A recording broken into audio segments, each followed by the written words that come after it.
What's going on, guys? It's Greg here, aka NYPrepper. It is Sunday, November 26th, 2023, and I have some breaking news to share with you guys. Right now, it is 9:15 p.m. Eastern Time here in the United States, and we have some major breaking news coming in from the Middle East. So, the U.S. Navy apparently recaptured a cargo ship that was hijacked earlier this morning by Yemen jihadists or the Yemen army off the coast of Yemen. And I reported on this earlier today in my update from this afternoon. And so this is coming from the Yemen Coast Guard. The head of the Yemen Coast Guard said that U.S. forces boarded this ship and took it back from the Houthi fighters. Okay, the Houthis are the Yemen terrorist group, the jihadists. So this is huge news, guys. Most likely Navy SEALs boarded this ship and took it back. And Reuters is reporting that an American warship responded to a distress call from a chemical tanker that was detained in the Middle East, and the tanker is now safe. So looks like U.S. Special Ops prevented this chemical tanker from being taken or hijacked by some group, maybe the Houthis, maybe someone else. But it looks like U.S. forces are now starting to take action to prevent these ships from being hijacked or even taking some of them back now. And we have some breaking news coming from northern Iraq. Apparently, another U.S. military base has come under attack tonight, and there's plumes of smoke coming out from the U.S. military base at the airport in Erbil. And initial unconfirmed reports speak of an aerial bombardment targeting a location within the approaches to the airport. Okay, so some kind of missile attack sounds like on this U.S. military base in northern Iraq in Erbil. Very concerning, and I hope and pray that our forces there are safe tonight. And Saudi Arabian air defenses shot down cruise missiles launched from Yemen earlier today in the northern Red Sea region before they reached Eilat in southern Israel. Okay, so Saudi Arabia shot down cruise missiles launched from Yemen in the northern Red Sea, and they were going after southern Israel. And 3 Palestinian college students were shot on their way to dinner in Burlington, Vermont. The shooter did not say a word before firing at least 4 times. Burlington police said Sunday the suspect was described by Burlington police as a white man with a handgun who didn't say a word before firing at least 4 times. And a third group of hostages has been released by Hamas as part of the Israel-Hamas ceasefire deal. And Hamas released the first American citizen, a 4-year-old girl, and the Biden administration confirmed her release, with Biden himself saying that he intends to call for an extension of the deal with the Palestinians in a planned conversation with Netanyahu. And Hamas is preparing to release another 20 to 40 Israeli hostages if Israel extends the ceasefire that is set to end tomorrow, another 2 to 4 days. So Hamas wants to have this ceasefire extended the rest of the week, basically, in return for more hostages being released. We'll have to wait and see how that plays out. And we're hearing of violent armed clashes breaking out between members of the Kurdish Workers' Party and the Turkish army in the Qadish area and Dohuk governorate in northern Iraq. So we have Kurds fighting against the Turkish army in northern Iraq. And Biden said that he's going to continue to work with Qatar and Egypt to ensure the release of all of the hostages held by Hamas.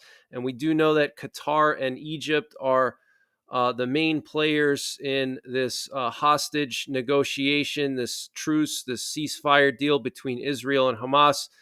The Prime Minister of Jordan said that the forced displacement of Palestinians to Jordan constitutes a fundamental violation of the peace treaty and represents a declaration of war against us.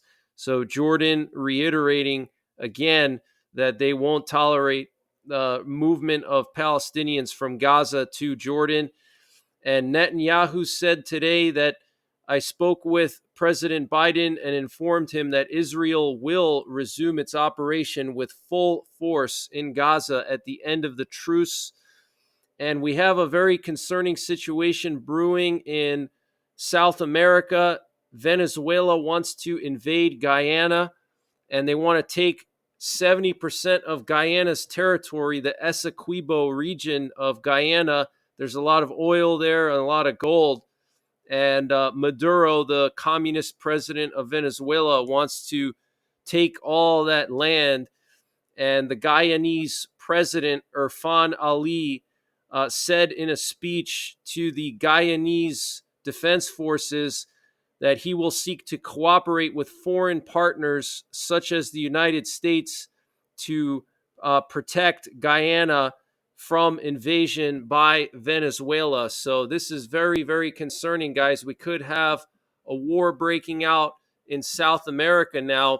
And here's the president of Guyana. I'll just play this video for you so you can listen to what he had to say. Because one of the purpose of the propaganda and the lies coming out of Venezuela is to create fear among our people. And there is no need to be fearful. Whilst we're all working towards the objective of resolving this controversy peacefully, we're not taking anything for granted. That is why the activities you're seeing by the Guyana Defense Force, that is part of our overall strategy. It is nothing to be alarmed about. Over the coming days, weeks and months, you will see greater collaboration with our international partners. Because one of the purpose of the propaganda and the lies coming out of Venezuela is to create fear among our people. And there is no need to be fearful. Whilst we're all working towards the objective of resolving this controversy peacefully, we're not taking anything for granted. That is why the activities you're seeing by the Guyana Defense Force, that is part of our overall strategy. It is nothing to be alarmed about.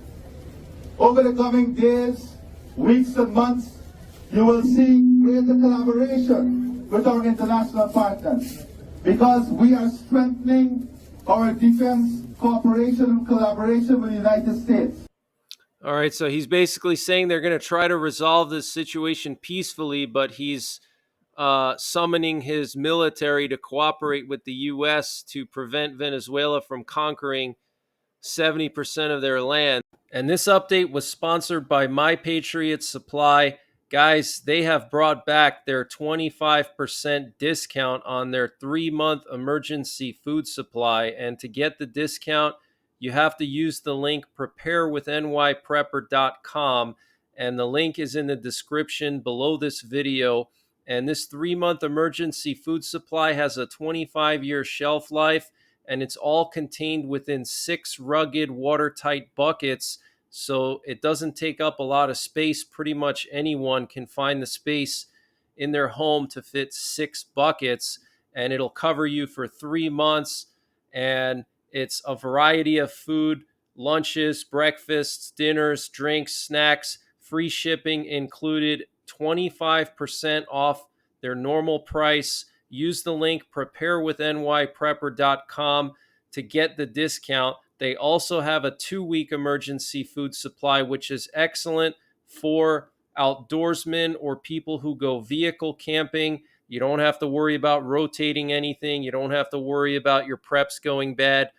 Just store this stuff in a temperature stable location, not too cold, not too hot, stable throughout the year, and it will last 25 years. They also have a general store. If you click the My Patriot Supply logo at the top of the page when you get to preparewithnyprepper.com, it'll take you to their general store where they have everything you can imagine, from potassium iodide to water filters, solar generators, solar panels, survival seeds, fire starters, anything you can imagine, it's all there. So use the link preparewithnyprepper.com to get 25% off of the My Patriot Supply 3-month freeze-dried food supply. And the link is in the description below this video. And one of the top generals in Venezuela, General Alares, said that Venezuela will fight for Essequibo with blood and fire. And we'll have to wait and see how this plays out. But my thoughts and prayers are with the Guyanese people. And here we have a picture of the first U.S.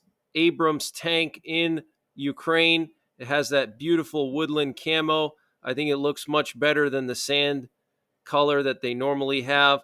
And the Ukrainian military is confirming that these tanks have officially been deployed to the front lines on combat duty.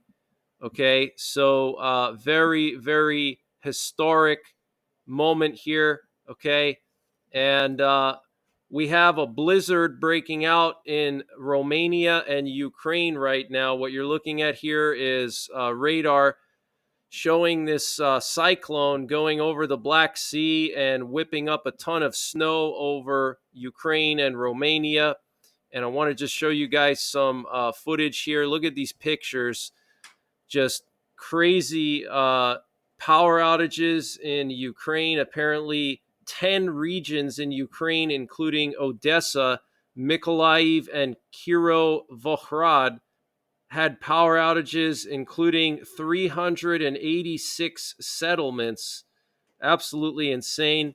So very, very serious situation right now in Ukraine and Romania. Look at this road. This looks catastrophic.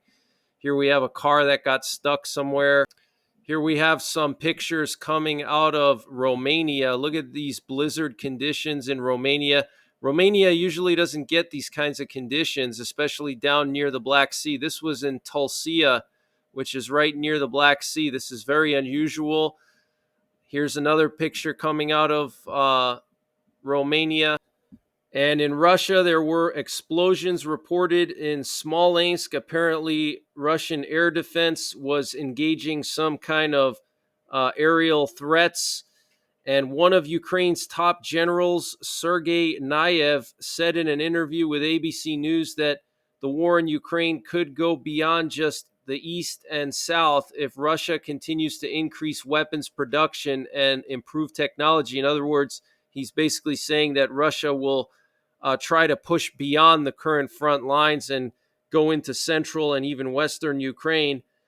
And the Greek army and the French army conducted joint military exercises. The Olympic Cooperation 23 exercise included Leopard 2 tanks from the 5th Armored Division of the Greek army and French Leclerc tanks, and also forces from the US, France, Cyprus, Bulgaria, and Georgia were participating in the training.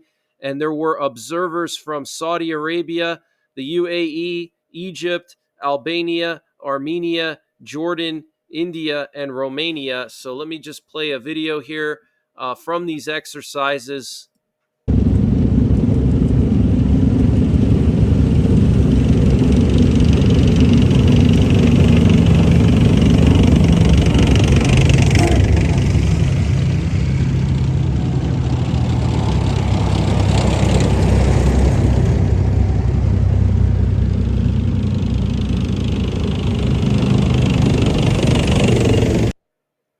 And Russian Telegram channels are reporting that the flagship warship of the Black Sea Fleet in Russia, the Moskva, washed up on the Crimean coastline. So if you guys remember, Ukraine sunk that warship over a year ago, and that was Russia's main warship, their flagship of their Black Sea fleet, and now its ruins are washing up on the coast of Crimea.